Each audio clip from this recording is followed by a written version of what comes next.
It was a piece of bread, stale, simple, and likely his only meal for the day. But when the small, grimy hand extended it towards the shivering man, it became something else entirely. It became a miracle, a testament to a truth we so often forget, that the greatest givers are sometimes those who have the very least to give. The afternoon sun was brutal, baking the dusty streets of a forgotten neighborhood. On a broken curb sat a little boy named Leo. His clothes were worn, his feet bare, and in his small hands he carefully guarded a single dry roll of bread. He watched the world pass by.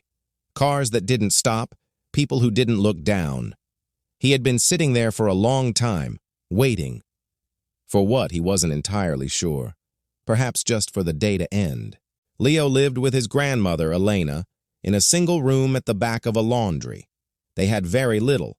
Elena worked long, aching hours, and Leo did his best to help, sorting clothes, running errands, and trying to be a good boy so his grandmother wouldn't worry. That morning, she had given him the roll, saved from her own meager breakfast. "For later, mi corazón," she had said, kissing his forehead. "For when you get hungry." It was more than food. It was an act of love, and he held it with the reverence it deserved. His task that day was to fill their water jug from the public tap 3 streets over. The jug was heavy for his small frame, but he dragged it dutifully, setting it down next to him on the curb to rest before the long haul back. The bread was his reward, his treasure, waiting for the moment his stomach growled too loudly to ignore. As Leo sat, a man stumbled into the shade of the same building.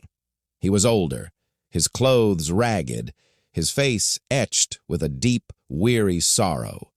He didn't ask for anything. He simply sank against the wall, closing his eyes, his breathing shallow. Leo watched him, his own hunger momentarily forgotten. He saw the man's cracked lips, the way his hands trembled slightly. An internal struggle, quiet but immense, began in Leo's heart.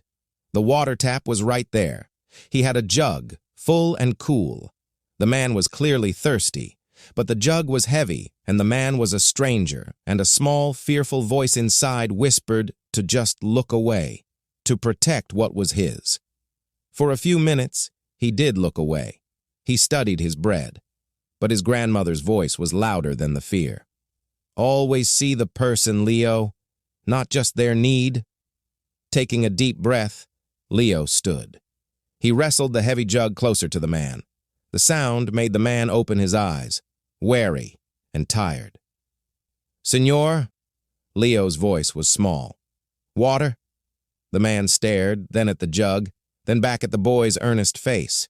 He simply nodded, a wordless thanks.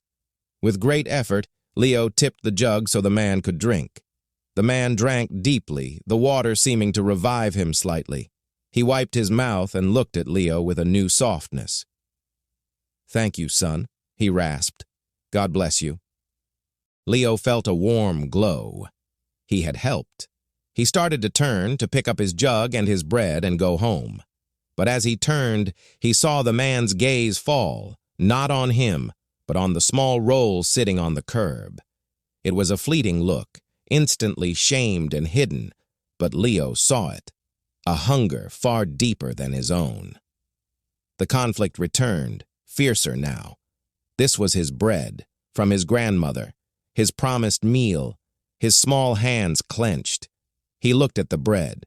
He looked at the man, who was now deliberately looking at the ground, trying to give the boy privacy with his treasure. And then, without another thought, as if his heart moved his body for him, Leo walked over.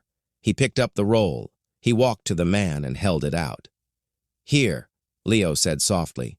The man looked up, shocked. "No, no, niño. That is yours. You keep it." "But you're hungry," Leo said, as if it were the simplest logic in the world. "I have my grandmother.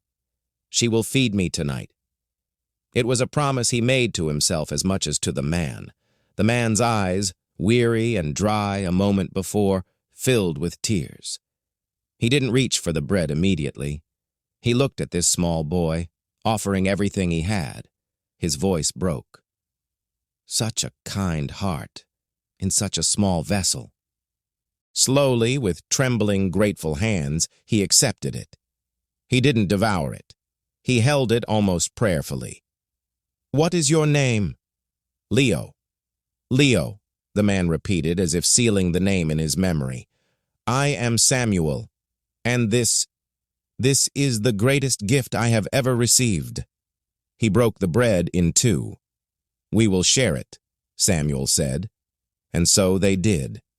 Sitting on that dusty curb, a tired man and a small boy shared a stale roll, and it tasted, Leo thought, like something holy. They talked for a little while.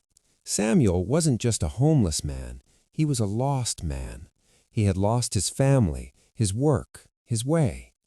Leo's simple act, the gift of his last bread, was a light in a very long, dark tunnel. "You reminded me," Samuel said, his voice stronger now, "that goodness still exists." When Leo finally dragged his water jug home, he told his grandmother everything. Instead of scolding him, she pulled him into a tight hug, her own eyes wet. "You fed an angel, Leo," she whispered. "You always feed the angel." The story doesn't end on the curb. A week later, a neatly dressed man knocked on their door. It was Samuel, clean-shaven, his eyes clear.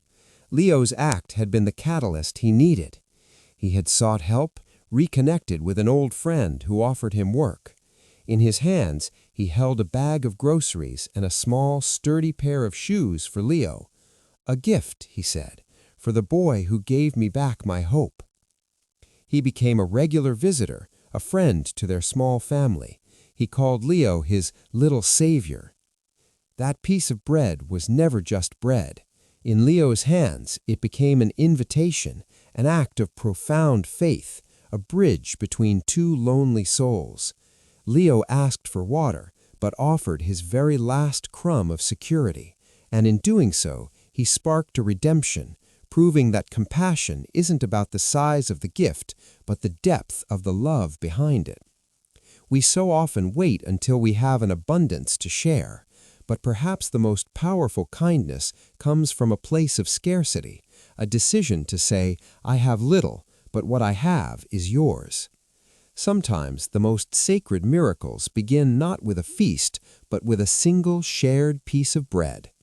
Share this story if it reminded you that true generosity comes from the heart, not the pocket.